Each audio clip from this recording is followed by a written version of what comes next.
What's going on, everybody? It's your buddy Reverend with Codename Secret. Today, we're going to do what everybody's not looking to do, but a few people apparently are. Anyway, it's a password manager. That's right, and it's really simple and easy to do. And we're going to do this in Python. Why?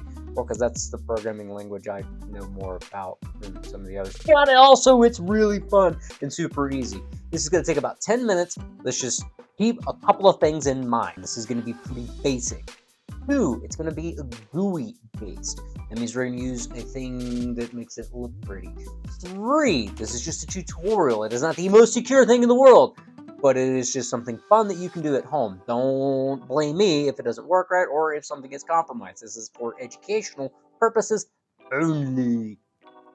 Okay, well, hopefully you can hear me over the pressure cooker background, but let's go ahead and continue. So here's how the code's going to work. We need to import our Tkinter. Again, I don't know how to really pronounce it. We need to make sure that we have our simple dialog, message box. I'm going to go ahead and import Cryptography, Fernet, JSON, and OS. Now, if you don't have any of these modules installed, make sure you do your pip install for each of these.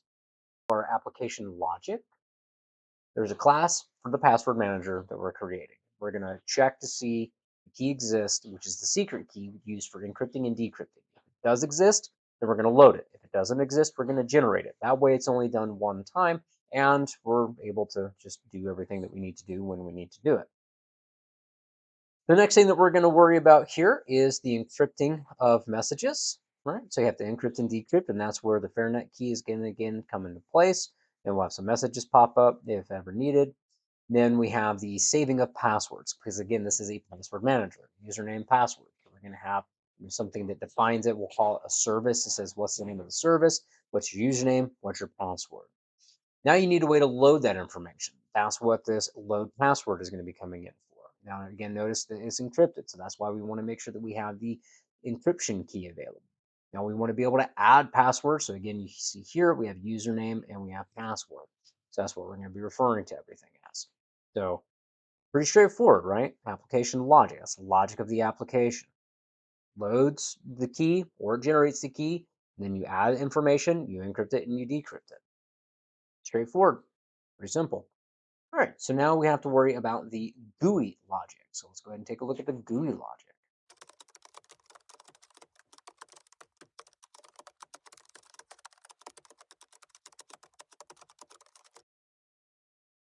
Oh, again, that's a lot of information now, but just hang on again. Okay, we have a class that we're defining, which is the GUI for the password manager. So this class up here, what's nice about classes is it lets us put everything we need in a nice, neat little package, and then we can call that class later on, as well as any of the functions that we need. So this is for the GUI component of it, right? So if you want to change it from password manager, call it something else. You don't have to call it this. Text, as I mentioned, website, because typically what we're going to be doing when we're adding information into the password manager is going to reference a website, username, and password. So all this is going to tie back up into our application logic for the passwords and for the username and the password right here, like on line 46, 47, or 48. Okay. And then you have the load and save password buttons, and then you have what's actually happening when a button is pressed. That's what the save password is, and it presents a message, hey, successful, it was saved, or if there's an error, it's going to say, hey, you didn't include all your fields. To load the password, it's going to load the information and display it to you. And it'll give you an error if nothing is found for the site you're looking for, because we're going to ask you what the site is that you want to look for when you're trying to get it. And if the website field is required and you fail to put it in and you just hit load, you'll also get another error message. So that's the logic. It's pretty straightforward. Now we want to go ahead and do the main, which is going to be where our application GUI gets really its GUIness. And well, of course, we'll do the ever essential if name so we stay in a loop. Let's make sure we tab that over. Nope. And in a nutshell, that's it. So now let's go ahead and run that in a trial and a debug. We should see our Tkinter pop up. There it is, and there we go. Now, you're not going to see any message really outside of the, well, whatever's running a debug, but you're not going to see anything about the key being generated or not. So here, we're just going to put in,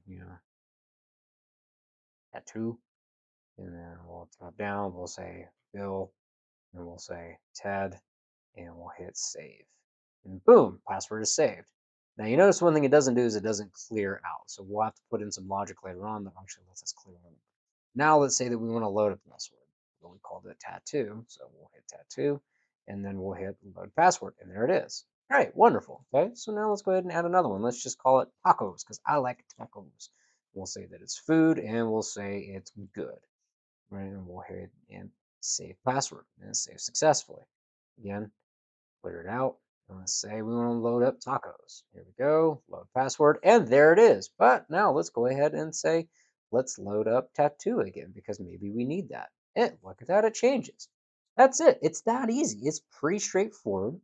And if you close it and you run it again, here's what we want to look for. Is it still there? Let's put in tacos. Right, imagine that. It's there. And I bet you a tattoo is as well.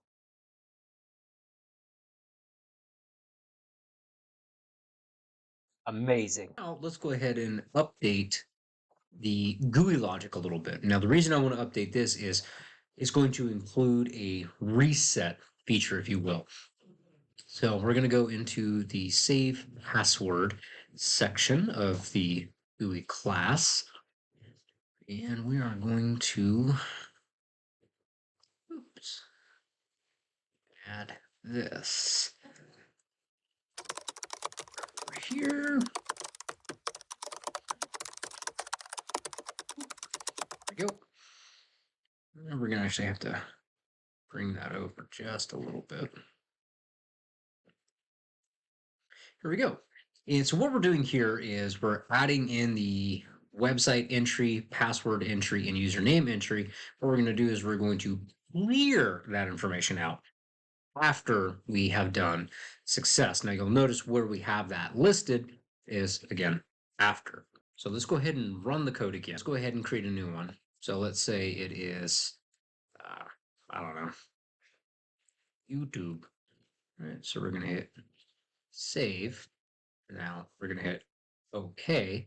And now it's cleared out, right? So that's really what we want to see. We want it to go away once we've created something. Also add another button, or just slide that over. You could add a button right here that actually clears all that information out on top of that. Let's move these around a little bit. Move me back down here. There we go. All right, so if we wanted to add that, we could even just do TK. Remember to reference self. Here, I'm doing a dot root. We're going to say text equals, then we're going to say clear. And then we're going to do this. We're going to say command equals, then we're going to say self. And then we're going to create a new one, and we're just going to call it clear password. And then on this, we're going to do a dot. We're going to do a grid. And of course, we want to try to keep it in the same. So we're going to say row equals 3. First column equal 2. Because that's going to be over a little bit. Okay. So say def, tab over, clear underscore password. Remember reference self. All right. So that's it. That's all you have to do. And we hit page down instead of page up. So let's you mean to hit page up. Save it. We're going to go ahead and do run. There's our clear button. So here we can say test and say clear me. All right. And then let's go ahead and clear it. And it's gone. So why do we add the clear button? Well, the clear button will help you clear out anything. Maybe if you didn't want to put it in there, it can go away. So it's really straightforward. We didn't do anything super fancy, right? We just made sure that we had cryptography. That's where the Fernet key comes in. It's a little bit more robust than just using general, username, password, and certainly more secure than using base 64. Base 64 encodes, and anybody can decrypt base 64. You actually have to have the key to encrypt and decrypt something. That's why we went ahead and used the cryptography Fernet. So some things that you could use or add to make this, more user friendly would even be, you could have a file bar or toolbar up at the very top. You could also add in a master password. That way, if anybody were to open this up that's not you, they would have to know your master password.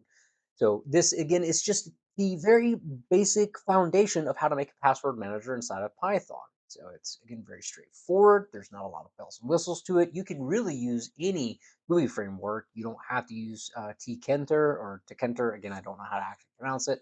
You could use really, anything.